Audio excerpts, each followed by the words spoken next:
Good morning students, how are you? Fine, very well. चलिए बेटा, अभी कल लास्ट हमने चैप्टर 7 कंप्लीट किया था, कॉस्ट। उसके बहुत सारे न्यूमेरिकल्स हम लोगों ने प्रैक्टिस कर लिए। Today we start the chapter 8 and chapter 8 is revenue. Revenue revenue revenue means, revenue को हिंदी में बोलते हैं आय। रिवेन्यू को हिंदी में क्या बोलते हैं? आय। Revenue is differ from income. Income और रिवेन्यू में डिफरेंस होता है। इनकम एंड रिवेन्यू में क्या होता है? डिफरेंस। हमारा चैप्टर है रिवेन्यू। रिवेन्यू का मीनिंग क्या होता है? The amount received from the sale of goods। Goods को सेल करने पर जो अमाउंट हमें रिसीव्ड होती है, गुड्स को सेल करने पर जो अमाउंट हमें रिसीव्ड होती है, that amount is called revenue. The amount received from the sale of goods. बहुत ही सिंपल सा मीनिंग मैं आपको करवा रहा हूं, आपको ये नोट डाउन करना है meaning. The amount received from the sale of goods। Goods को सेल करने पर जो अमाउंट हमें रिसीव्ड होती है, that amount is called revenue। Suppose करो मेरा मार्कर का बिजनेस है, मैंने मार्कर सोल्ड किया, ठीक है? कितने रुपीस का? 20 रुपीस का। मार्कर कितने का बेचा? 20 रुपीस का सेल किया। क्या 20 रुपीस मेरा प्रॉफिट है? नो। 20 रुपीज मेरी रिवेन्यू कहलाएगी। जो अमाउंट मुझे मार्कर को सेल करने पर रिसीव हुई है, that amount is called revenue. ठीक है? 20 रुपीज मेरी क्या कहलाएगी? रिवेन्यू कहलाएगी। क्योंकि इस 20 रुपीज में मेरा कॉस्ट भी इंक्लूड होगा। मेरी क्या इंक्लूड होगी? कॉस्ट भी इसके अंदर इंक्लूड होगी। कॉस्ट का मतलब क्या? इस मार्कर को मैंने परचेज किया होगा या फिर मार्कर मैंने बनाया होगा तो मेरा कुछ खर्चा लगा होगा। वो कॉस्ट सपोज करो 15 रुपीज लगी। कॉस्ट कितनी लगी? मान लो 15 रुपीज। तो मेरा प्रॉफिट कितना हुआ? 5 रुपीज। ठीक है ना? मैंने मार्कर सोल्ड 20 का किया, 20 में से 15 मेरी कॉस्ट लग गई, तो मेरा मार्कर कितने का, मुझे प्रॉफिट कितने का हुआ मार्कर पर? 5 रुपीज का। तो प्रॉफिट जो होता है वो रिवेन्यू से डिफर होता है। प्रॉफिट रिवेन्यू से क्या होता है? डिफर होता है। आइए आप बात समझ। The amount received from the sale of goods is called revenue। ठीक है? देखिए यहाँ पर हम मीनिंग देखते हैं। The revenue of firm is the money received that a firm gets from selling its output in the market। यहाँ पर भी ये बात बोल रहे हैं बुक के अंदर कि एक फर्म अपने गुड्स बेचकर मार्केट में जो अमाउंट रिसीव करती है, that amount is called revenue. आपको मीनिंग ये वाला करना है, बहुत ही सिंपल सा रिवेन्यू का। The amount received from the sale of goods। ठीक है? देन फिर एग्जाम्पल दे सकते हो ये वाला। अच्छा, प्रॉफिट निकालने का फॉर्मूला क्या बना है यहाँ पर? अगर आपको प्रॉफिट निकालना है तो फॉर्मूला क्या बनेगा? Revenue minus cost. रिवेन्यू में से हम कॉस्ट माइनस करें तो हमारे पास क्या आ जाएगा? प्रॉफिट आ जाएगा। क्या आ जाएगा? प्रॉफिट। सो आई थिंक कि आप रिवेन्यू का मीनिंग बहुत अच्छे समझ गए होंगे। The amount received from the sale of goods. Goods को सेल करने पर जो अमाउंट हमें रिसीव होती है, वो अमाउंट क्या कहलाती है? रिवेन्यू कहलाती है। चलिए, रिवेन्यू की टाइप्स यहां मैं बात करूं, कंसेप्ट बोल देते हैं हम लोग, ये टाइप्स कहते हैं यहां पर इसको।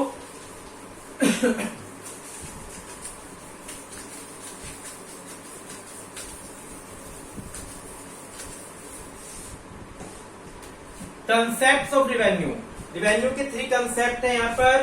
First one TR, total revenue. Second one AR and third one MR। Same वही चीज चल रही है आपकी TP, AP, MP। ठीक है? TC, AC, MC। यहाँ पर TR, AR और MR। सबसे पहला है TR, total revenue. Total revenue क्या होती है? Total amount received from the sale of total goods. Total goods को सेल करने पर जो टोटल अमाउंट आपको रिसीव होती है, that amount is called revenue. Total amount received from the sale of total goods. Total goods को sale करने पर जो टोटल अमाउंट रिसीव होती है वो क्या कहलाती है? रिवेन्यू कहलाती है।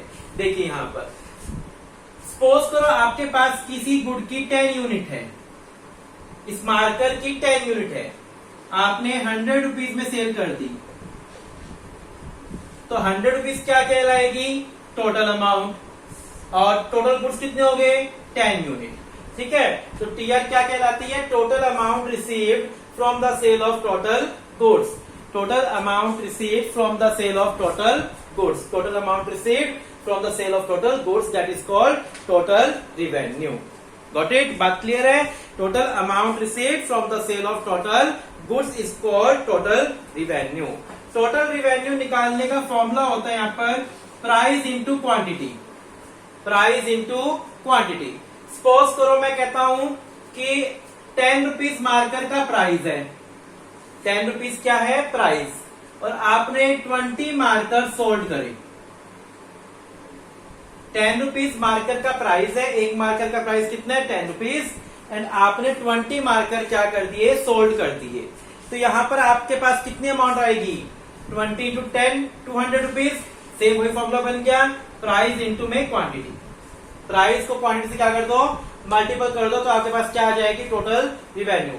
Total amount received from the sale of total goods, that is called total revenue. बात आ रही है समझ अच्छे से? क्लियर बिल्कुल? टीआर का मीनिंग क्या है? Total amount received from the sale of total goods. Total amount received from the sale of total goods is called total revenue. Meaning clear है? अभी तक आपने क्या पढ़ा? अभी तक आपने एक तो रिवेन्यू का मीनिंग पढ़ा। रिवेन्यू का मीनिंग क्या होता है? Sum total amount receive from the sale of total goods. ठीक है, टोटल अमाउंट आपको जितनी रिसीव हो रही है गुड्स को सेल करने पर, वो क्या कहलाती है? टोटल रिवेन्यू कहलाती है। सॉरी, रिवेन्यू कहलाती है। एंड टोटल रिवेन्यू का मीनिंग क्या होता है? Total amount receive from the sale of total goods, that is called TR. ठीक है, बात आई समझ? टीआर निकालने का फॉर्मूला याद रहेगा, प्राइस इंटू में क्वांटिटी। ठीक है, एमआर, सॉरी एआर पढ़ते हैं पहले, सेकंड एआर।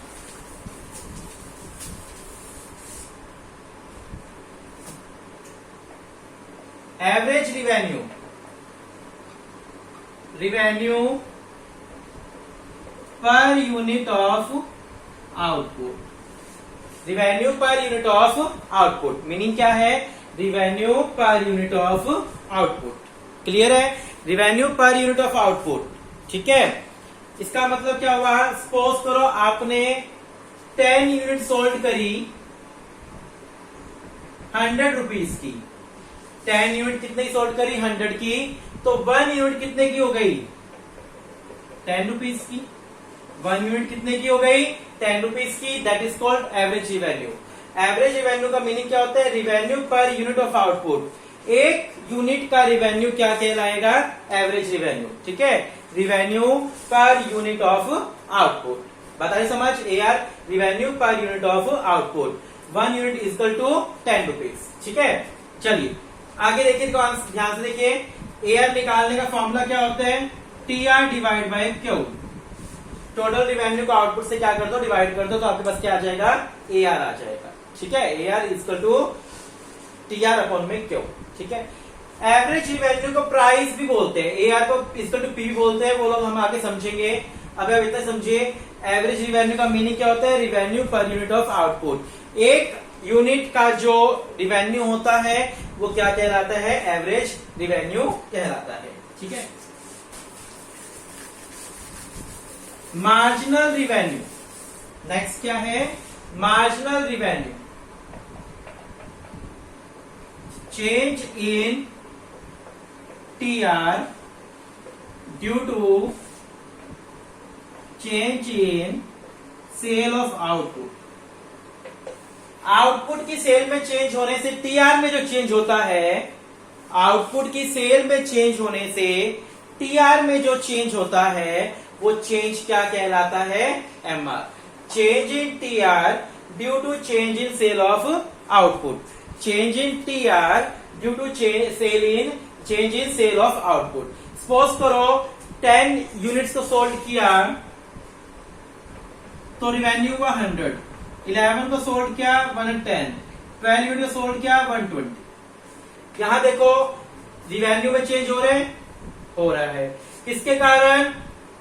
सेल में चेंज होने के कारण। तो वो चेंज जो होगा वो चेंज क्या कहलाएगा? एमआर कहलाएगा। वो चेंज क्या कहलाएगा? MR. Change in TR. MR का मीनिंग क्या होता है? Change in TR due to change in sale of output. Output की सेल में चेंज होने से टीआर में जो चेंज होता है वो चेंज क्या कहलाता है? एमआर कहलाता है। देखो यहाँ पे टीआर में चेंज हो रहा है ना, वो किसके कारण हो रहा है? क्योंकि हमारी सेल चेंज हो रही है। हमारी क्या चेंज हो रही है? सेल चेंज हो रही है। सो अभी आपने रिवेन्यू का मीनिंग पढ़ा। रिवेन्यू का मीनिंग क्या कहता है? Revenue mean amount received from the sale of good. Good को सेल करने पर जो अमाउंट हमें रिसीव होती है, गुड को सेल करने पर जो अमाउंट हमें रिसीव होती है वो अमाउंट क्या कहलाती है? रिवेन्यू। रिवेन्यू 3 टाइप्स की हमने डिस्कस करी, total revenue, average revenue, marginal revenue. Total revenue क्या होती है?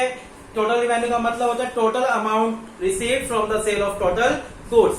टोटल गुड्स को सेल करने पर जो टोटल अमाउंट हमें रिसीव होती है वो क्या कहलाती है? Total revenue. एवरेज रिवेन्यू क्या होती है? Revenue per unit of output. Revenue per unit of output. And margin revenue क्या होती है? Change in TR due to change in sale of output, that is called MR. ठीक है, MR का formula हम क्या लिखते हैं यहाँ पर निकालने का? टी आर एन माइनस की आर एन माइनस 1। फॉर्मूला हम लोग ये वाला लिखते हैं, टी आर एन माइनस की आर एन माइनस 1। तरीका वही रहेगा एम आर निकालने का, नीचे से ऊपर वाला क्या करेंगे? माइनस करते रहेंगे। ठीक है, क्लियर है बिल्कुल? यहाँ पर बताइए समझ। एक बार मीनिंग देखिए सबके अच्छे से।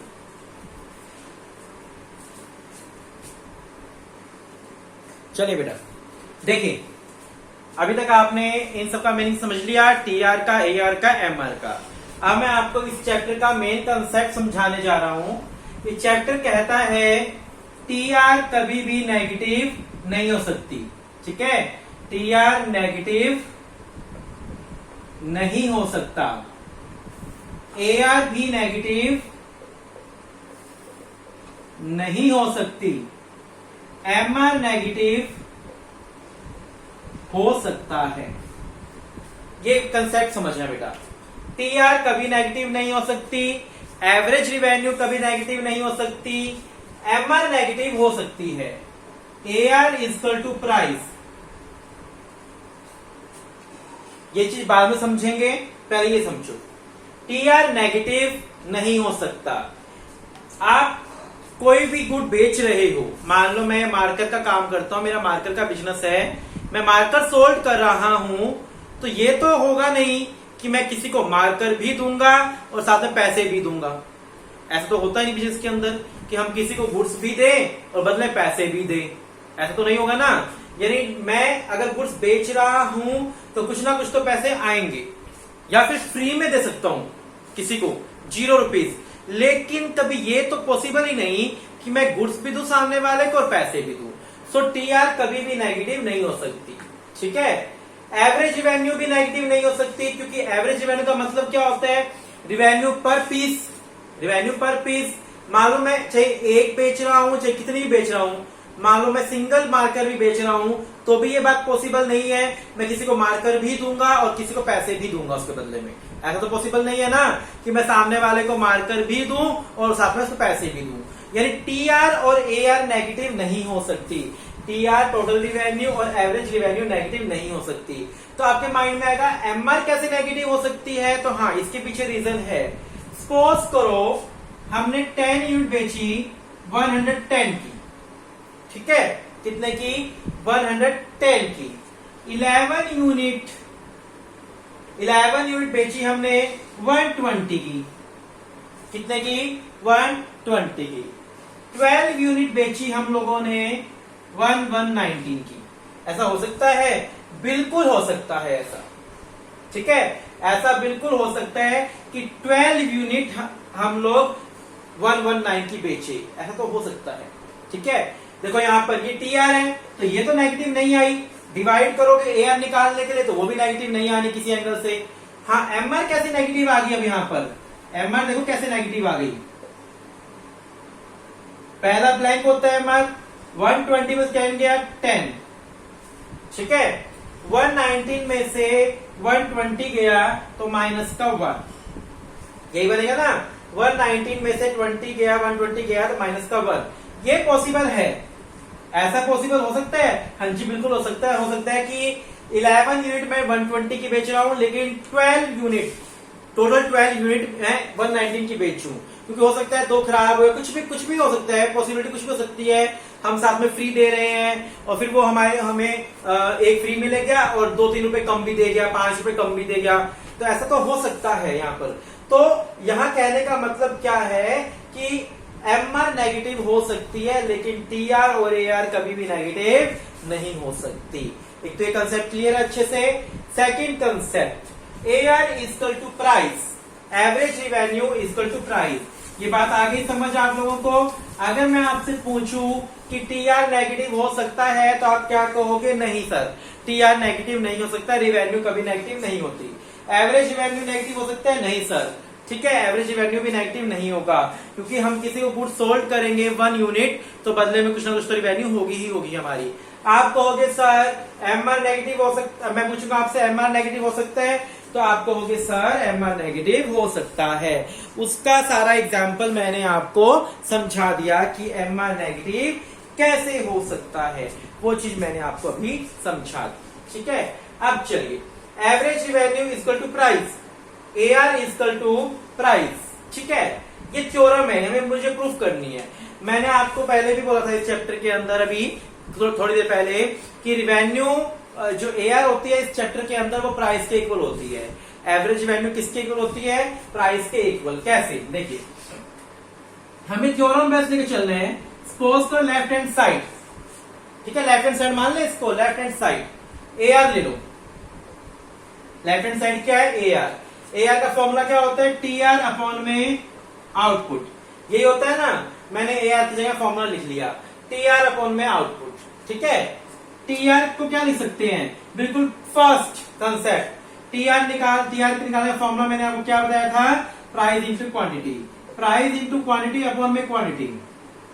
ठीक है, सबसे पहले मैंने क्या किया, एआर को हम क्या लिख सकते हैं? टीआर अपॉन में क्यू, ये लिख सकते हैं, टीआर अपॉन में क्यू लिख सकते हैं। फिर टीआर को क्या लिख सकते हैं हम लोग? प्राइस इंटू में क्यू, क्वांटिटी। क्या उससे क्यू आपका कट गया तो बचा क्या? प्राइस। प्रूव हो गया, हैज प्रूफ कि एआर इक्वल टू प्राइस होता है। क्लियर है बात बिल्कुल? ये यहां तक आपको बात समझ आ रही है? आज हम लोगों ने रिवेन्यू का मीनिंग पढ़ा है, टोटल रिवेन्यू का मीनिंग पढ़ा, एवरेज रिवेन्यू का मीनिंग पढ़ा, मार्जिनल रिवेन्यू का मीनिंग पढ़ा। इसके बाद हम लोगों ने क्या टॉपिक पढ़ा कि जो टीआर है वो कभी नेगेटिव नहीं हो सकती, एवरेज रिवेन्यू भी नेगेटिव नहीं हो सकती, एमआर नेगेटिव हो सकती है। इसके बाद हमने क्या कंसेप्ट पढ़ा? एवरेज रिवेन्यू जो होती है वो प्राइस के इक्वल होता है, उसको हमने प्रूफ करके यहाँ पर देख लिया। ठीक है बेटा, हमने आज 8 चैप्टर स्टार्ट किया है, तो स्टार्टिंग के फर्स्ट हम थोड़ा सा कम ही चैप्टर करते हैं, देन हम थोड़ा सा ज्यादा करेंगे। आज हम इतना ही कर रहे हैं, आपको अच्छे से चैप्टर करना है, किसी का डाउट है तो आप ले सकते हैं। Thank you, have a nice day.